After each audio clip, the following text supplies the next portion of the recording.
In front of our kids, my husband kissed his ex in our driveway and called me unlovable. He told them to call her mommy too, and left me drowning in debt. So I took my lawyer friend's advice and walked into court with a folder containing everything. It happened in our driveway. On a Sunday. The kids were playing with chalk on the concrete when my husband of 9 years kissed his ex right in front of them. I was standing by the door holding a grocery bag, watching the whole thing unravel like some sick joke. He didn't even flinch when he saw me, just pulled away from her, looked straight at me and said, "Maybe now you'll understand why you're unlovable." I swear I didn't even react. I just froze. The bag slipped from my hand, oranges rolling across the porch steps, one bouncing off the concrete by our son's feet. He looked at me like he didn't understand what was happening. He was 7. My daughter was 4. Too young to see their dad look at another woman like that. Then he turned to them and said, all calm, "Kids, this is Miss Heather. You can call her mommy too." Like it was the most normal thing in the world. Like I wasn't standing right there, shaking, trying to keep my mouth from opening and screaming in front of my babies. I wanted to ask if this was some kind of twisted midlife crisis, but before I could speak, Heather, his ex from college, gave me this smug little smile. The kind that says I've already won. They got in his truck and drove off. He didn't even look back. The house suddenly felt enormous. Quiet, empty in a way I'd never felt before. I remember standing there in the living room, staring at the chalk drawings through the window, when the first text came through. "You'll figure it out, babe. I transferred the card balances to your name. Shouldn't be a problem if you're responsible for once." My stomach dropped. I opened the bank app. Every credit card, every joint account gone. I was locked out. And when I checked the mail later that week, I found out he'd refinanced the house behind my back, listing only his name as the primary and using my forged signature. It was like he'd planned this for months. When he came by later that week to talk, he didn't even knock. He used his key, walked in like nothing had happened, and handed me a manila envelope. "These are the papers, just sign them. I've moved on, you should too." He said it so casually, like I was a piece of furniture he was done using. I told him I wasn't signing anything until I spoke to someone. That's when he laughed. Not a nervous laugh, a cruel one. "Good luck finding a lawyer who'll take pity on you. I already called around. You've got nothing." He walked out the door, whistling. But 2 days later, I got a text from my old friend Melissa, who just happens to be a divorce attorney. "I heard. Don't panic. Come to my office tomorrow. Bring everything you've got." I didn't have much, just a folder with receipts, screenshots, and gut instinct. But I went. And when Melissa opened that folder and started flipping through, she froze. Looked at me, then back at the papers, and said something I'll never forget. "He screwed up. Badly. You might just win everything." I didn't understand what she meant at first. But by the time she explained it, my whole view of that man, my husband, shifted completely.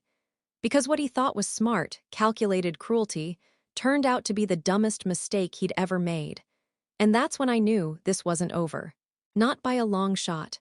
Before all this, before the driveway and the debt and the humiliation, we were that couple everyone thought had it together. Married young, me at 26, him at 28. We bought a small house in the suburbs of Knoxville, Tennessee.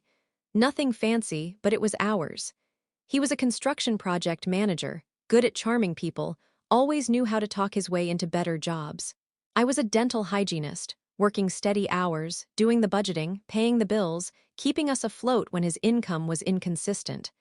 For the first few years, we were happy. Or at least, I thought we were. We had our son, then our daughter. We had barbecues in the backyard, game nights with neighbors, Christmas photos in matching pajamas. He'd kiss me on the forehead every morning before work, and I used to think that meant something. Then about 2 years ago, he started staying late at the office. He said it was a big project, that he was trying to get a promotion. I believed him. I even packed him extra dinners because he said he was too busy to come home. But the small things started stacking up. The second phone I found in his glove compartment, the sudden gym obsession, the perfume smell that wasn't mine. When I confronted him once, he flipped it back on me. "You're paranoid. You've been distant for months. No wonder I have to work late. You make it miserable to come home." And I remember apologizing. That was the pattern. He'd lie, manipulate, and I'd feel guilty for even suspecting anything. It's like he had this power to make me question my own memory. About 6 months before everything blew up, Heather reappeared. She was his college girlfriend, the one who dumped him because he wasn't ambitious enough. He told me she'd reached out to network, said she had a real estate firm now and wanted to refer clients. I didn't think much of it. They had history, but I trusted him. He even joked, "You're the one who won, babe, she's probably jealous." But things shifted. He started getting dressed better, wearing cologne again, new clothes I didn't recognize. He was glued to his phone, laughing at texts he'd hide when I walked in. Then one night I overheard him in the kitchen whispering, "Yeah, she'll never know." When he saw me standing there, he acted like I was imagining things again. "You're tired, go to bed. I can't deal with your insecurities tonight." That was the night something in me started to change. I began saving copies of our financial statements, old emails, receipts.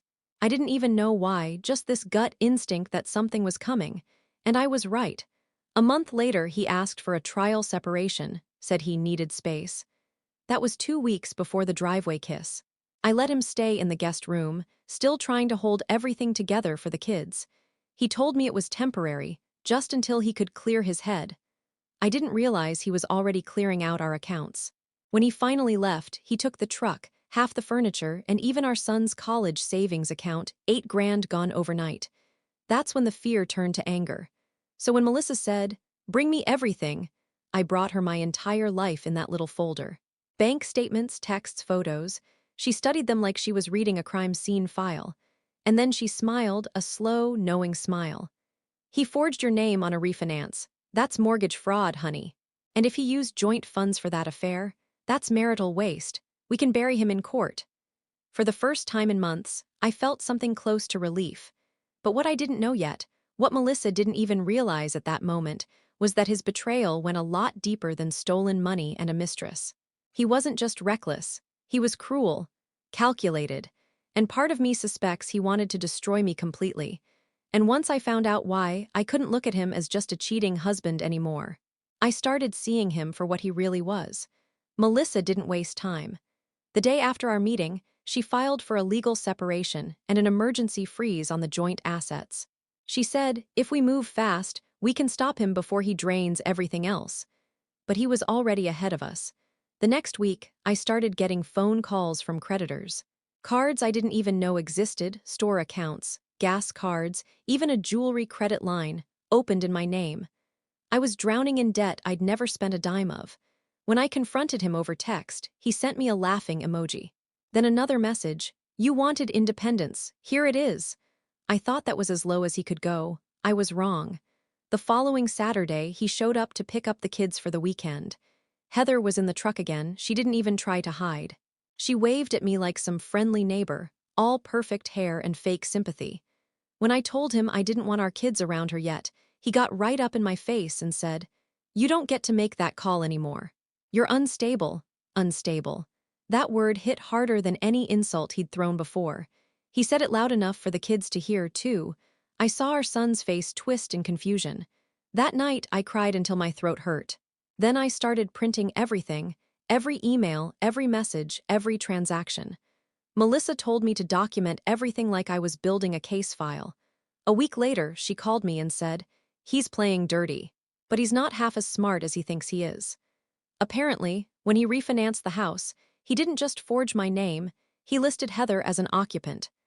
That meant the new mortgage application technically included a cohabitant he wasn't legally married to while still married to me. That's considered fraud and could void the entire refinance. Melissa grinned when she told me, "We're going to make him explain that in front of a judge." Still, every day felt like walking through quicksand. The kids were confused, asking questions I didn't know how to answer. My son started having nightmares. My daughter asked if Mommy too would come to her school play instead of me. That broke me. And as if that wasn't enough, I started getting notifications from my job's HR department. He'd called pretending to be my financial advisor, trying to get access to my payroll information. I had to change all my accounts, passwords, even my phone number. That's when I realized this wasn't just about him leaving me, it was about control. He wanted me broken, emotionally, financially, publicly, and he nearly succeeded. But then came the day Melissa called and said, "We're serving him." She had this gleam in her eye when she handed me the paperwork to review.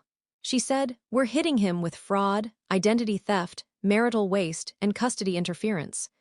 It felt like the first real breath I'd taken in months, but the real turning point came a few days later. I got a call from someone I hadn't spoken to in years, a woman named Erica, who used to work with my husband at his old construction company. Her voice was quiet, nervous. She said, "You don't know me well, but I think you need to see something. He did the same thing to another woman, and I have proof." At first, I didn't believe her. Then she sent me screenshots, contracts, and something that made my heart stop, a scanned copy of a different refinance agreement from a few years earlier. The borrower, my husband, the co-signer, a woman who wasn't me. It looked identical to what he'd done this time, same forged signatures, same pattern. That's when it clicked. This wasn't the first time he'd done this. He'd been perfecting this for years.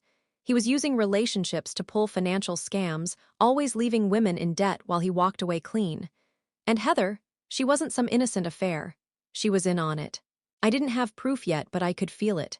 Melissa said, "If this is true, we're not just talking divorce anymore. We're talking criminal charges." That night, as I tucked my kids into bed, I looked at their faces and made a promise to myself. He was going to regret underestimating me, and I was going to make sure he never hurt anyone else again. A week later, I met with Erica in person. We sat in a coffee shop off Kingston Pike, both of us nervous, both looking over our shoulders like we were meeting to exchange state secrets. She slid a folder across the table and said, "He's been running this game for a while. You're the third woman I know about." Inside were copies of financial records, emails, and even a complaint from another ex who had filed a small claims suit years earlier that never went anywhere. The pattern was identical. He'd charm a woman, move in, slowly convince her to merge finances, and then, right before leaving, he'd drain accounts, take out loans, and vanish. He used his position in construction to make it look legit. He'd use business credit cards, forge signatures, and list the women as co-borrowers. When the banks came calling, he was already gone. I just sat there, numb, flipping through evidence of how my marriage wasn't unique. It was part of his routine. Erica said, "Heather helped him with one of the scams. She's not a victim, she's his partner. She even handled the fake real estate paperwork once." That was the first time I really felt it, the difference between heartbreak and hatred. Because now it wasn't just betrayal. It was premeditated. He didn't just fall out of love. He targeted me. When I got home that night, Melissa was waiting at my kitchen table. I showed her everything Erica had given me. Her eyes went wide. "This is a goldmine, we can tie all this together." Then she paused, flipping through the papers again, and frowned. "Wait, your husband didn't just refinance your house. He used your home equity to invest in something." She pulled up public records and found the document, an LLC registered under Heather's name, listing my husband as silent partner. The business was some shell real estate company that didn't even exist physically. They'd used our house to fund it. That's when it hit me, every fight, every fake apology, every manipulation, it all led to this. He hadn't been trying to start over. He was trying to wipe me out while building a new life funded by my name. I felt sick. Melissa closed the folder and said, "We're freezing everything. I'm filing for an emergency injunction and asset seizure. If this LLC touches a single dollar more, they're both going down." But while the legal wheels started turning, he was out there acting like he'd won. He posted pictures with Heather and my kids on social media. One of them had the caption, "Family is who shows up when love gets hard." I nearly threw my phone. People started whispering at work, asking if I was okay. I could feel their pity like static on my skin. Then, one Friday, I got home to find a notice taped to my door. Foreclosure proceedings had started. Apparently, someone had missed the new mortgage payments. Melissa's face turned red when I called her. "He's trying to force your hand. Don't you dare sign anything he sends you." The next day, I went to his new house to drop off the kids, and Heather came to the door wearing my old sweatshirt. I could see my daughter's stuffed animal on their couch behind her. Heather smiled that same fake smug smile. "You should really take care of your finances better, sweetie. Maybe then you wouldn't lose everything." It took everything in me not to hit her. That's when my husband walked up behind her, arm around her waist, and said, "Don't make a scene. It's embarrassing for the kids." I wanted to scream, but I didn't. I just smiled. because by that point I had already given Melissa the go-ahead. We'd filed a criminal complaint for fraud, identity theft, and forgery. And the bank was cooperating. They'd confirmed the signature on the refinance wasn't mine. It was Heather's handwriting. And there, for the first time, I realized she hadn't just helped him. She'd signed my name herself. They thought they were clever. But the dumbest mistake they made was underestimating me. The morning after the foreclosure notice, Melissa and I shut the blinds and turned my kitchen into a war room. She pushed the stack of bank prints and text threads toward me like she was dealing cards. "We pick our target list and we hit everything at once," she said, voice tight and efficient. That's when the folder I'd carried into her office the first day finally felt like a weapon instead of a relic. We made a list: fraud, forgery, identity theft, marital waste, custody interference, financial elder abuse, because he'd siphoned money from my elderly aunt's account once under the guise of a loan. Each item had a paper trail: receipts, emails, photos. The fake LLC documents showing my house's equity wired into accounts with Heather's name. The mortgage application with the forged signature. The separate refinance from years prior with another woman's name on it. Erica's folder. The voicemail from the bank fraud investigator admitting the signature didn't match mine.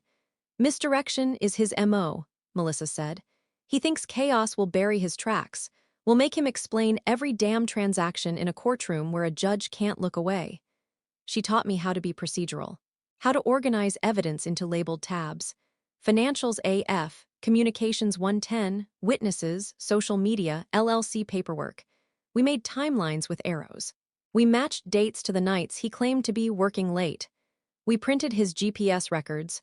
One of the construction subcontractors kept logs that put him at properties where he'd said he was at meetings. That contradicted his alibis. Every contradiction tightened the noose. Melissa also wanted witnesses. She called Erica back and asked if she'd testify.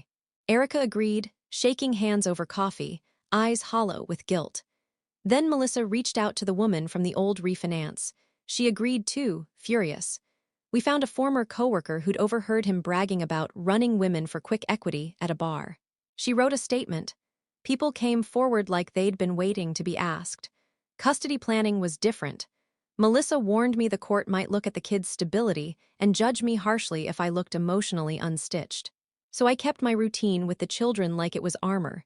School pickups, ballet class, bedtime stories exactly on time. I photographed bruises of sleepless nights, dark circles, a note from my pediatrician about my son's nightmares, so things would be documented but not dramatized. Then there was the public humiliation strategy. Melissa said, "If we only do criminal, they'll go quiet and file bankruptcy. Civil destroys credit and reputation." We prepared both tracks. Criminal complaints for the DA and a civil suit for damages, punitive charges, and a forensic accountant's report to trace where the money went.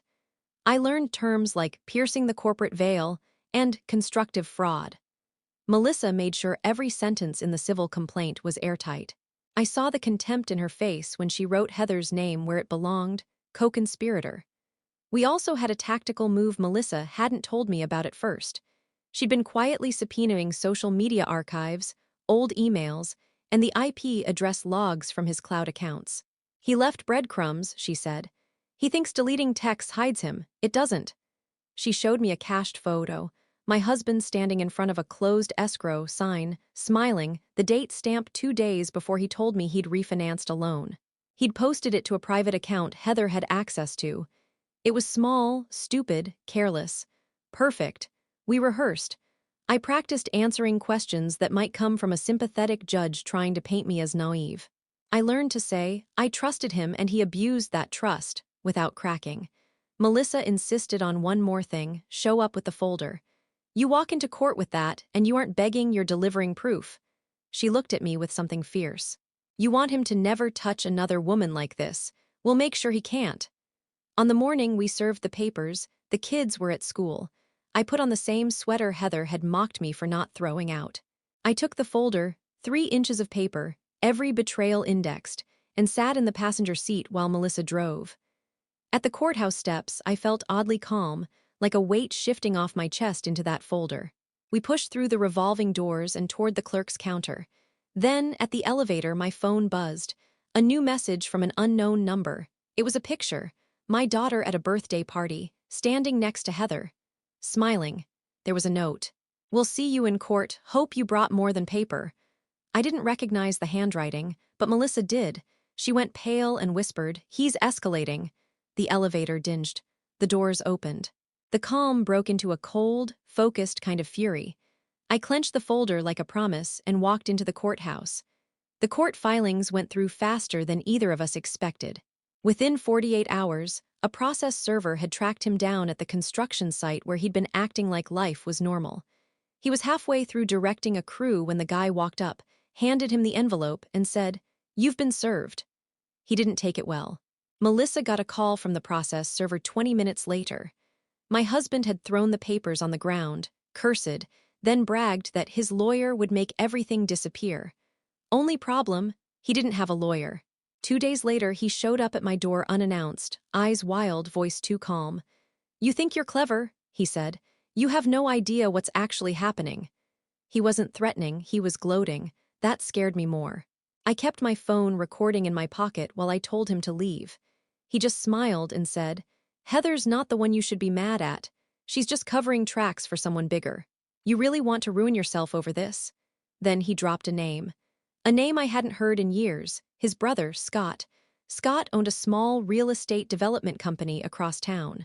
He'd gone bankrupt once, mysteriously recovered, and now had a bunch of properties under different LLCs. Suddenly, pieces fell into place. My husband hadn't built this whole scam alone. Scott had been the architect, using my husband as the front man. Melissa spent the next week digging through public records again, and the twist landed hard. The Shell LLC that held my house's equity wasn't Heather's. It was registered to Scott's company.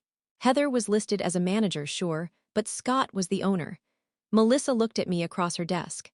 He wasn't trying to start a life with Heather. He was laundering money for his brother. It felt like the air got sucked out of the room. She explained that Scott had been flagged in an old state audit for irregularities in property transfers. He couldn't get loans under his own name anymore, so he'd been using family members and their spouses. That meant my husband's marriage to me wasn't just convenient, it was strategic. Every refinance, every business investment, every argument about control, it was all part of a pattern to keep me compliant while they used my credit and identity to prop up Scott's failing company. I sat there staring at the wall, hearing my own heartbeat. "So, he never loved me," I said quietly. Melissa didn't answer right away. "I think he loved the access you gave him." We filed an amendment to the complaint that same day, adding Scott as a co-defendant and subpoenaing the LLC's financial records. Within 48 hours, Melissa got a call from someone in Scott's office, an accountant willing to talk. The woman met us at a diner off Interstate 40.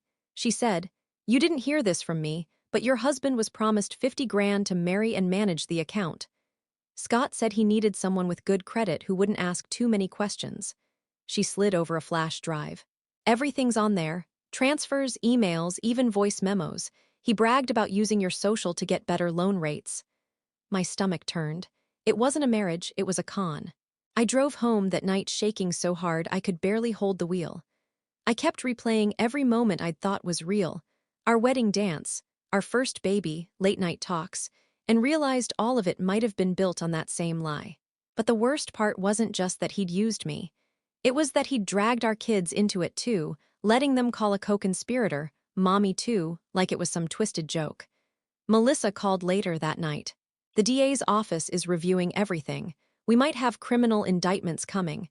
But you need to be ready. If Scott goes down, your husband will flip on everyone to save himself." I told her, "Good, let him. I want every single lie on record." But when I hung up and checked my phone again, there was another message, this time from Heather. "If you keep pushing this, you'll lose more than money. Walk away while you can."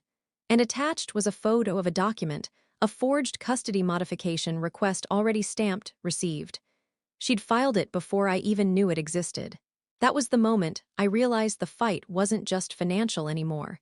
They were trying to take my kids. I didn't sleep that night. I just sat at the kitchen table with my phone clutched in my hand, staring at that forged custody document until the sun came up. It had my full name on it, my signature perfectly copied. But it wasn't mine. When I showed it to Melissa, her face hardened. She's doubling down on forgery. This isn't just desperation, it's strategy. She's protecting someone. The someone turned out not to be my husband. 2 days later, Melissa got a call from the DA's investigator. They'd gone through the flash drive from Scott's accountant. On it were dozens of voice memos, old call recordings, and one in particular that made my skin crawl. It was Heather. Talking to Scott. Heather, the wife starting to catch on. You sure this won't blow back on me? Scott, don't worry about her, she's just leverage. Once the property's transferred, she's irrelevant. Leverage. That word made my stomach twist. The investigator went on to explain that Scott's company was circling bankruptcy again, and the only thing keeping him afloat was access to clean mortgage equity. He used fake marital refis to get that money fast. My husband's job was to provide the spouse. Heather's job was to pose as a real estate agent and push the paperwork through as a favor. They'd done it 3 times, once before me, once with me, and one more after me already in progress. So when Heather smiled at me in the driveway, she wasn't just smug, she was complicit. Every cruel word, every staged humiliation, every attempt to make me look unstable wasn't random. It was insurance. They needed me discredited before I figured it out. If I looked irrational, if I broke down in front of a judge, no one would believe me when I said they forged my name or stole my home equity.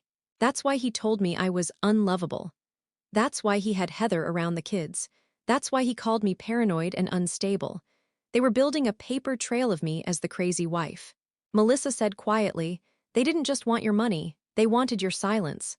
And here's the part that chilled me the most. One of Scott's memos mentioned me by name. The hygienist's equity cleared faster than expected. Once the kids' accounts mature, roll those funds too. Her husband's got access. They'd even planned to drain my children's college savings accounts, the ones I'd built since the day they were born. They weren't just stealing from me. They were stealing from my kids' future. The whole time I'd been grieving a marriage, they'd been counting my assets. Melissa leaned back, staring at the transcript. You understand what this means, right? They weren't driven by love or even greed alone. They were laundering through marriages. You were a financial asset to them, and he married you on Scott's orders. It hit like a punch. The wedding day flashed through my mind, the way Scott had insisted on paying for our photographer, how he'd been the one to recommend our first mortgage broker, how he'd called me a perfect fit for the family business. It was never kindness. It was recruitment. I felt something inside me shift. Grief burned off, replaced by something colder and cleaner. I wasn't a victim anymore. I was evidence, and I had everything I needed to burn their little empire to the ground. Melissa was already drafting new motions: criminal fraud, conspiracy, forgery, coercion, and full custody.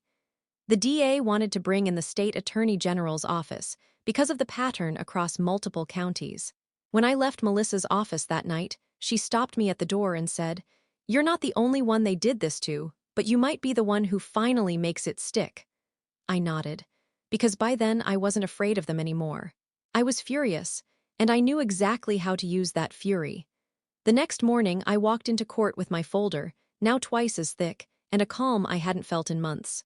And when my husband saw me sitting there with the DA at my table, he finally looked nervous. Because he knew, I wasn't just coming for him, I was coming for all of them. Walking into the courtroom that morning felt like walking into the eye of a storm I'd built myself. My folder sat on the table like a loaded gun: bank statements, LLC transfers, voice memos, texts, Erica's sworn statement, the flash drive from Scott's accountant, the cashier's checks that proved Heather had been paid to notarize forged documents. The DA had already added conspiracy and racketeering to the complaint. Melissa told me we were asking for everything they had. I watched my husband when the judge called the case. He tried to look bored like he always had, but his hands were shaking. When the DA laid out the pattern, the scheme to refinance marriages, launder equity through shell LLCs, siphon kids' college funds, there was a silence in the room that felt like an animal smelling blood. People who had shrugged at me at school drop-off looked up. The judge leaned forward. Then the first big thing happened. My husband asked to speak with the prosecutor in private. He came back with a plea deal, not because he suddenly felt remorse, because Scott's accountant had already given the DA a paper trail that pointed to Scott as the mastermind. Facing federal exposure, My husband snapped. He handed over emails between him and Scott, recordings of calls where Scott told him what rates to use and which wives to target. He admitted everything. When you imagine revenge, you picture fireworks. What I got was quieter and colder. He agreed to testify against Scott and Heather in exchange for reduced time and to help recover stolen funds. It was ugly watching him plead guilty, watching pieces of our life get named in a criminal complaint, but it was the first time his mouth had admitted what his hands had done. The second big thing was Scott's arrest. Within weeks, warrants were served across 3 counties. The DA moved for asset seizure. We had forensic accountants tracing transfers. They found accounts in shell companies, wires to offshore entities, even a small cache of cash hidden in storage units. The judge signed orders freezing the properties and accounts. Heather's name was on company paperwork, on notary logs, and in voice memos where she laughed about how fast we can flip this. She was arrested too. The custody battle was the nastiest part, because they'd tried to weaponize our kids to scare me off. But Melissa had documented everything. My consistent parenting, school records, the DA's files showing their intent to manipulate custody. The judge put a protective order on visitations. Supervised exchanges only, until criminal proceedings resolved. The court granted me primary custody and ordered temporary supervised visitation for my husband. When the kids came home that night and hugged me like I was the shore after drowning, something unclenched inside me I hadn't known was holding. Civil suits ran in parallel. We won judgments that authorized the liquidation of certain seized assets for restitution. It wasn't everything. They had hidden a lot. But we recovered significant funds, enough to clear the worst of the debt and re-establish the kids' college accounts. The bank reversed the forged refinance once the DA presented the forgeries. The house stayed mine. Revenge didn't look like poetic justice. It looked like paperwork, subpoenas, Andrew-heavy depositions, and a lot of waiting in sterile conference rooms. It cost me days of work, my sleep, and more therapy than I'd like to admit. But when Scott got sentenced, several years plus heavy restitution, and Heather took a plea, the relief was sharp enough to feel like a physical thing. I didn't end up rich. I ended up whole. The kids sleep without nightmares now. My son asked last week if Daddy would still come to games. I told him the truth the way Melissa taught me, honest, brief, and steady. We are rebuilding. I am rebuilding. On the day the final judgment cleared, I sat on my porch and shredded the last of his emails. It felt almost ceremonial. I crushed them, fed them to the shredder, and thought about all the small kindnesses I'd thought were love. Some of them were real, most were lies. But the kids have breakfast with me now. They have their college accounts. They have a future I can see. And me? I traded the illusion of his love for the messy, loud, imperfect freedom of being the one who picks up the pieces. That's not a Hollywood ending. It's better, it's mine. Kicker. He taught our kids to call another woman, Mommy too. I taught them to call a judge, Your Honor, and to this day I still win more arguments that way.